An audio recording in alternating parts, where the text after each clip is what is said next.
This is Beirut City on a Friday night. The headlights from the cars light up the highway, but other than that, the city's pretty dark. Lebanon has been suffering a severe financial crisis. The national currency has lost 90% of its value, leaving the government bankrupt. Electricity is available only 2 hours a day. 75% of the Lebanese people now live beneath the poverty line, which means the quality of life here has changed dramatically. This is a country with a history of struggle and conflict, but just a few years ago, Lebanon was in a much better place. On October 13th, 1990, the Lebanese Civil War had finally come to an end. The destruction caused by 25 years of conflict was horrific, but in the years to follow, Lebanon made quite the comeback. Now, to say the least, Lebanon has a naturally beautiful landscape, with green mountains overlooking the Mediterranean Sea. Once the country saw some peace, millions of displaced Lebanese around the world had the opportunity to return to their homeland, bringing in new money to the economy and helping tourism thrive once again.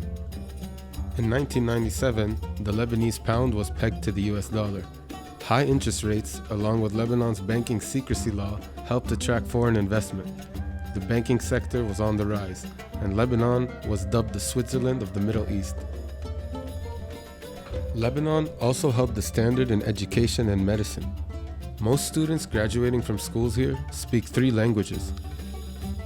Lebanese universities are some of the top ranking in the Middle East, and the same goes for its hospitals. In 2019, Bloomberg ranked Lebanon within the top 25 in the world for healthcare efficiency. Now, life in Lebanon was nowhere near perfect. The country suffered from many social and political issues, but before the crisis, people managed to live good lives here.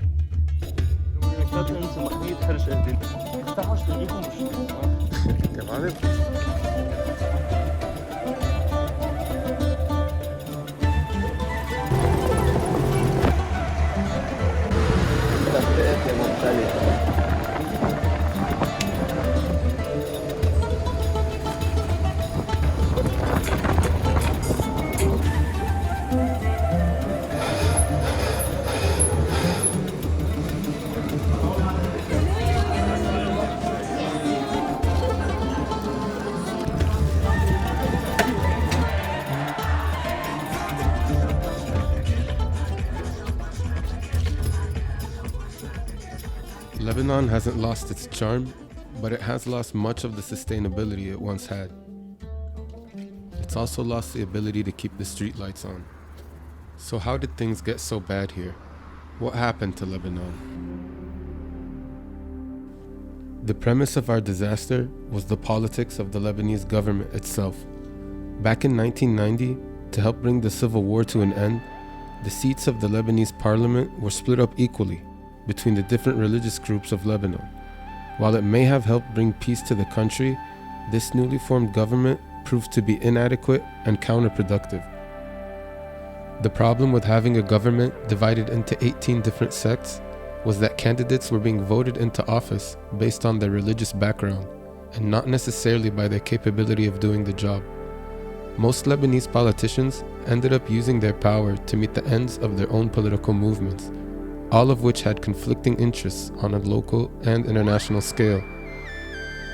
The result was a fragmented government working against itself, rather than working in unison for the benefit of the country. This led to a lot of corruption and a lot of bending of the law. Money that was supposed to be spent on Lebanon's infrastructure was often pocketed by Lebanese leaders. As a result, the people had to endure bad roads, a garbage crisis, a lack of electricity, overpriced cell phone plans, shady public transportation, bad traffic, and ultimately, a high cost of living. After 30 years of being under this same rule, notorious for its incompetence and greed, the Lebanese people grew to resent their government, and the tension in the country was at an all-time high. What kept Lebanon's economy afloat was the billions of dollars in aid pledged from foreign donors. But in 2018, the Lebanese government failed to deliver on its reforms, and most of that money was cut off. The stage was now set. Lebanon was in a bad place, and a series of tragic events caused the country to spiral down further and further into poverty. In October of 2019, the Lebanese government suggested taxing the free WhatsApp messaging service. This final straw triggered massive protests in and outside of the country. Millions of Lebanese hit the streets to denounce their government and demand change. The banks closed their doors at once, denying any citizen the withdrawal of their funds, and causing the price of the US dollar to climb up fast on black market exchanges. In February of 2020, the first case of coronavirus appeared in Lebanon. In an attempt to limit cases and stop the spread of the virus, heavy restrictions were placed on all businesses involved in crowded areas. This further damaged the economy by inhibiting the commerce of small businesses, and later that year, the virus spread throughout the entire country. Hospitals were overrun, and many suffered from a lack of treatment and medicine. On August 4th of 2020, 2,700 tons of ammonium nitrate that had been stored and forgotten in Beirut's seaport caught fire, causing a massive explosion that devastated the city. There was a reported 218 deaths, 7,000 injuries, and 300,000 people left homeless. The property damages exceeded $15 billion. The Lebanese government had little capability in dealing with the disaster. Foreign countries sent monetary aid and disaster relief units, while the Lebanese people used cleaning supplies from their own homes to help clean the debris from the streets.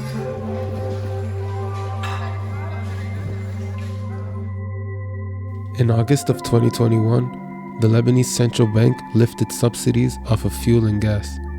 This caused gas stations to price fuel at the country's black market rate. Since modern economies are mostly fuel-based, the country saw a spike in prices across all industries. As of the making of this video, the price of $1 is 40,000 Lebanese pounds. That's a 2,500% increase in just 2 years.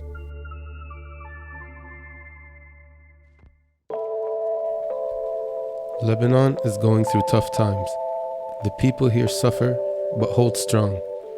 The Lebanese have built resilience to all of the adversity in their daily lives, and those who live abroad seem to never give up on their homeland. They look forward to the days when they can return to their country, no matter how bad the situation is. Lebanon, a truly unique place in the world. One can only hope that it'll see better days.